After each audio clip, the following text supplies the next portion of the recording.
Okay, welcome back everybody to today's webinar. We're in the middle of the series in preparation for the special and unique day of Lag BaOmer, which is in a week from now, Wednesday night and Thursday a week. Always falls out on the 18th of Iyar. Itself is significant. Chai means life, but it's the 33rd day of the Omer, in which the reason for the celebrations is because that is the yahrzeit, the day of passing of Rabbi Shimon Bar Yochai, the great and holy Tana, great and holy teacher of the Mishnah, Rabbi Shimon Bar Yochai. Now, on Lag BaOmer, if you ever visited Miron, but all over the world on Lag BaOmer, there are certain songs that people sing. And these songs are written by great and holy people, very poetic, very beautiful songs. In fact, some of them, one of them in particular, called Bar Yochai, it goes again and again, Bar Yochai nimshachta ashrecha. Some people actually sing that every Shabbos. There's one particular line there which sticks out, and I think is very extreme and brings out the greatness of Rabbi Shimon Bar Yochai, because there is no one else that we celebrate their life and the day of their passing like we celebrate Lag BaOmer about Rabbi Shimon Bar Yochai. There are many, many great sages throughout history. Moshe Rabbeinu, Yeshua, all the great prophets, all the great leaders and sages of the Talmud. But it's Rabbi Shimon Bar Yochai that the day of his passing has turned into this great day of celebration. Why? So there's one line in this song called Bar Yochai, which goes as follows: Nase Odom Nemar Ba'avurecha, which means, there shall be man, was said for you. What is that referring to? Again, it's very poetic. Nase Adam is the phrase that God used to create man, to create the human being. He said, Nase Adam, let us make the human being. Nemar Ba'avurecha was said for you, meaning Rabbi Shimon Bar Yochai. That's a very radical statement. The entire creation of the human being was for who? Rabbi Shimon Bar Yochai. Well, many, many great Jews, many great people that lived throughout all the generations who did tremendous, tremendous things. Many people do a lot of mitzvahs. But the creation of mankind was for who? For Rabbi Shimon Bar Yochai. Why? So one of the customs that we have on Lag BaOmer is to light bonfires.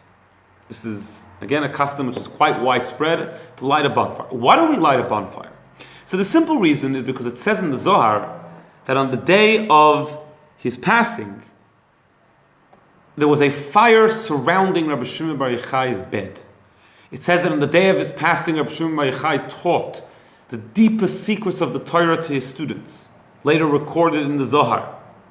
And there was a fire surrounding his bed, and that probably doesn't mean literally, but that represents the divine presence, God's presence, which surrounded him on that day, because it says about that day that he achieved tremendous spiritual heights which he hadn't achieved his entire lifetime.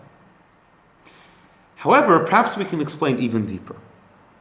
If you look at a fire, if you examine a fire closely, there are two parts to the fire, to the flame.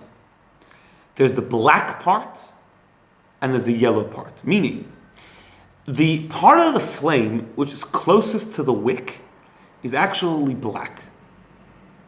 As the fire gets more and more distant from the wick, it gets more and more pure and more yellow, even bluish, in other words, even more pure.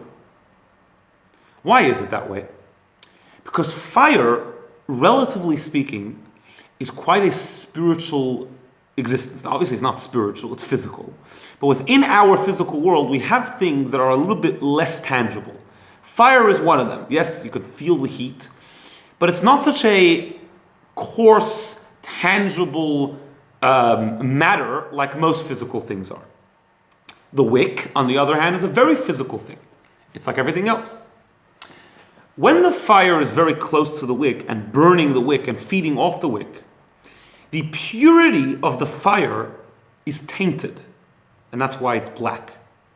But as the fire gets more and more distant from the wick, then the fire takes on its truest and purest form, and that's why it looks much more pure, yellow, or even blue, because it's no longer tainted by the coarseness and the physicality of the wick. we know that the Torah is compared to fire. It says, "Halokoi dvarai ke'esh." God's word is like fire. Just like in the fire you have two parts, so too in Torah you have two parts as well. We have what we call nigla, and we have what we call nistar.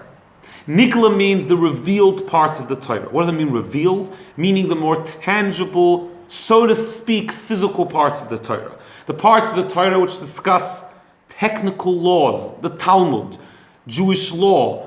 It's all or mostly surrounding physical object or physical experiences that one has during their lifetime. Now, God forbid to say that any part of Torah is tainted.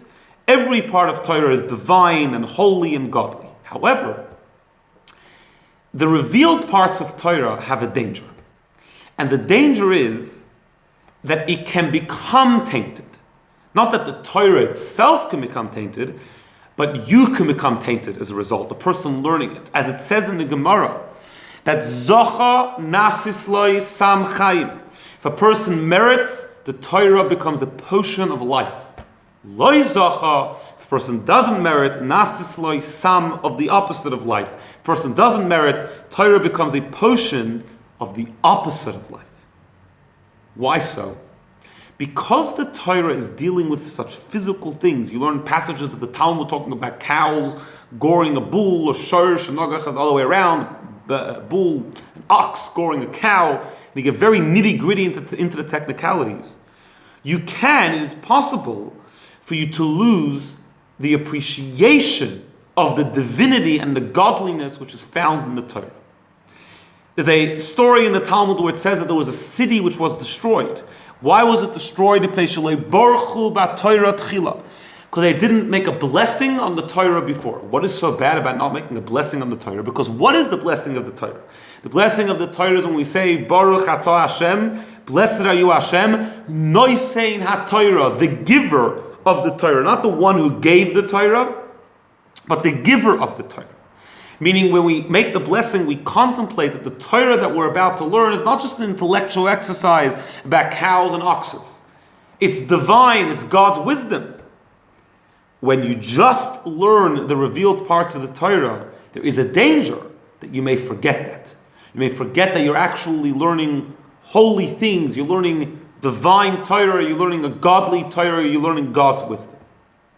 And therefore, you need the other parts of Torah. You need the hidden parts of Torah. Kabbalah, Musar, Chassidus, the parts of Torah which inspire us to realize that Torah is God's Torah. It is in those parts of Torah we learn about God's greatness, where we speak about the divine. There's no danger you'll forget the divinity of it because you're always talking about godliness, you're talking about spirituality. That is what you're learning about. So there's the fire of the wick, there's the fire which is closest to the wick, meaning there's the parts of Torah which is dealing with physical things, and therefore there's a danger that you may become tainted as a result. Therefore you need the other part of the fire, the yellow part, the pure part, which is further away from the wick, which transcends the wick, which doesn't deal with physical things, which is dealing with God. Then that will ensure that the revealed parts of Torah remain. Not that the Torah will always remain pure, but you will remain pure and your intentions while learning will remain pure. That is what the hidden parts of the Torah achieve. And that's why you need both. Now, on the other hand, there's a danger in the nistar as well. If you only have the fire distant from the wick, there will be no fire.